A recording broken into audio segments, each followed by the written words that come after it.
The NBA will hate what the Lakers are about to do as a brand new rumor and report has dropped revealing an absolute steal of a trade for the Los Angeles Lakers that has fans fired up to break down exactly what that trade is and discuss what it means going forward, as well as some interesting comments surrounding JJ Redick from DeAndre Ayton that are very intriguing, as well as a few other updates ahead of their next game. But folks, before we get into it all, if you're a part of the percentage who aren't subscribed to the channel, quick reminder, hit that subscribe button. This is the place to be for daily Lakers content. And folks, things are just getting started over here as the Lakers season. Of course, it's just getting started.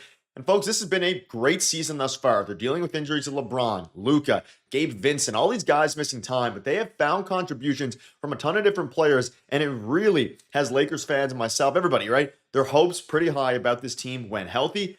And a new article has dropped, and you can see it here. Mock Los Angeles Lakers trade fixes struggling Eastern Conference team. Now, that headline might read a little silly, but we can see here, just bear with me. The Lakers have lost only 2 games so far this season, and they feel like and look like one of the best teams in the league, rather. Austin Reaves and Luka Doncic have been fantastic, and their role players have stepped up in a big way without LeBron. However, Lakers aren't a perfect team, and no team is. They're 27th in rebounding, and then, of course, their bench is 29th. Doncic leads the team in rebounds, and, of course, you have Ayton. But that is a area of concern, and if you've been watching the games, it absolutely is an area of concern. Now, they have been able, through great coaching, great performance from guys like Jake LaRavia at times, and everyone stepping up to remain one of the best teams in the league.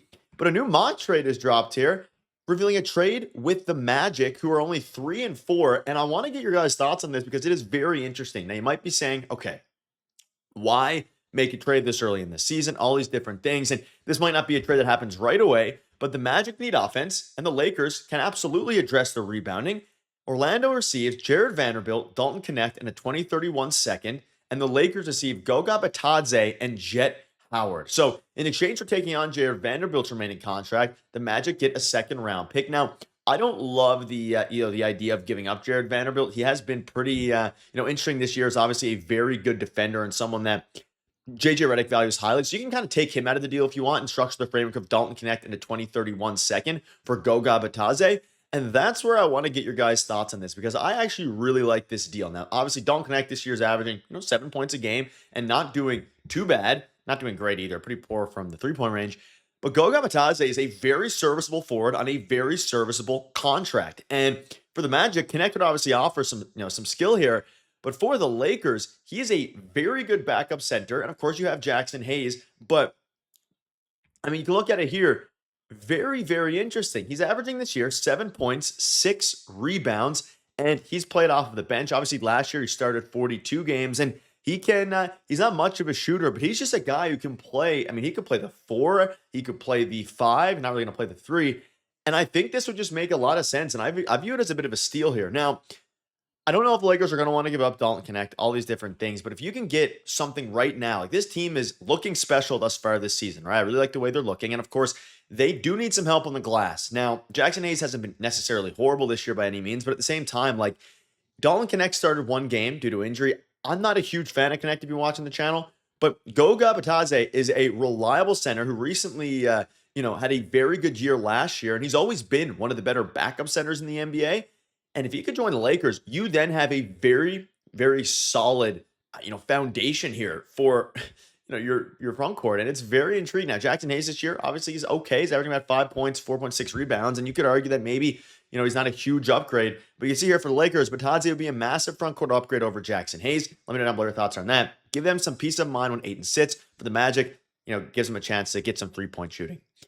I like it, right? I like the framework of Knecht for Goga Bitadze. You can kind of figure out the rest. Maybe they don't give up the first or the second round pick and you make salaries work, all these different things, but I like it. You're also getting Jet Howard in this deal, who was at one point, a promising prospect last year, averaging 4.6 points a game, drafted in I believe the first round of the 2023 draft, might be second round, but I like it. I like it a lot. And I think for this team right now, yes, there's going to be, issues. There's going to be these things. I wouldn't rush to give away Dalton Knecht necessarily, but I don't think his value is going to get that much higher. And unless, the Lakers have been without LeBron. They've been without Gabe Vincent. They've been without Luka for, a short period of time.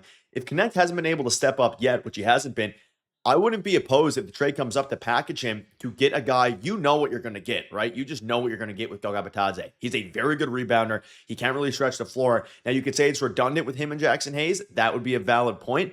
But I would rather Goga Batadze over Jackson Hayes, and Goga's only 26 years old. And you look at some of the depth chart here. Of course, we know Doncic, Reaves, Smart, Rui, Ayton, and then the bench, Jake LaRavia, all those guys. Dalton Knecht's kind of fallen off the cliff a little bit. And we saw Nick Smith Jr. We had the Nick Smith Jr. game yesterday, which is obviously very exciting to see. But like any chance you can get to upgrade without having to give up tons of assets, I really like it. And I'm excited to see what they do here. Now, this could be a deadline deal because, the Magic might not be willing to give him up this early. They obviously acquired Desmond Bane in the offseason in a big trade. They gave up a ton of picks for him. I think 4 first-round picks. But they're 3-4 to start. They're a very good defensive team, but it is still early, right? And that's something that I'm not saying this deal will happen right away, but the NBA, they're going to hate when the Lakers actually go out and make a move. They've managed to hold on to all their assets and still be one of the best teams in the league without your second best player in LeBron. You get LeBron back. You can add maybe some rebounding help if that's something you want to do, or you go ahead and you add another defensive-minded player. This team is going to be absolutely terrifying to play against because you've had guys step up. So far, Rob Pelinka seemed to have pushed the right buttons. I mean, whether that be Jake LaRavia, whether that be, Marcus Smart, keeping Rui Hachimura, and I mean, Luka, that trade, I don't need to bring that up. We all know how much of a finesse that was, especially with the injuries to AD. Hopefully he gets better soon. And Austin Reaves taking that next step. He's taking that leap that a lot of fans wanted him to take. And I'll take a step back. I was one of the ones to say, if you can trade Austin Reaves for a good defender to pair alongside Luka, do it. I'm wrong. I was wrong about that. He's been fantastic this year, but it's interesting. I know it seems early to talk about a trade, but like these are the type of deals I think the Lakers can do because you keep your assets, right? You get rid of Knecht, but he's not a huge asset that's going to land you one of the big pieces, and then you still have your first round pick and your first round pick swaps and your first round picks in general. All those picks to trade at the deadline to see what you actually need. Because right now, yes, rebounding has been a problem. It's been a problem for a while since they traded Anthony Davis away, but you go ahead, and obviously you're missing LeBron, but you go ahead and you could shore up something early, or you wait, you hold on to your assets till the deadline and see what you can actually do once the deadline is approaching and see where this team's flaw is, which I think we'll have a decent idea. But their bench hasn't been great at rebounding. In general, rebounding has been a problem. And let me know down below what your thoughts are. A couple other things to go over here. I kind of want to touch on JJ Redick for a minute. So you can see here, one of the big reasons why the Lakers have stayed competitive with all these injuries is JJ Redick. And Ayton says that Redick has to take a ton of the credit. He says, not giving a crap who's out there. He wants to play Laker basketball. JJ has been in this game for a while, so I think anything he says, we can trust it. And he's proven that point a few times. And to hear this from Ayton is obviously fantastic. And he's been unbelievable. People saying he's just a podcaster during some stretches last year. He's turned into one of the best coaches in the NBA quietly. He knows the X and O's. He has the respect of the players. He has the respect of the media. And most importantly, he respects and knows he respects the players, and he knows basketball so well that he's unlocked another level with this team. And once you get LeBron back, watch out because it'll be very interesting. And hopefully they can continue to get things rocking here because it's going to be quite the interesting start to the next few weeks. And obviously they've taken care of business thus far throughout the season. Hopefully they can continue to do so in the next coming weeks. Thank you guys for watching. Let me know down below what your thoughts are. You guys are absolute beasts. Cheers.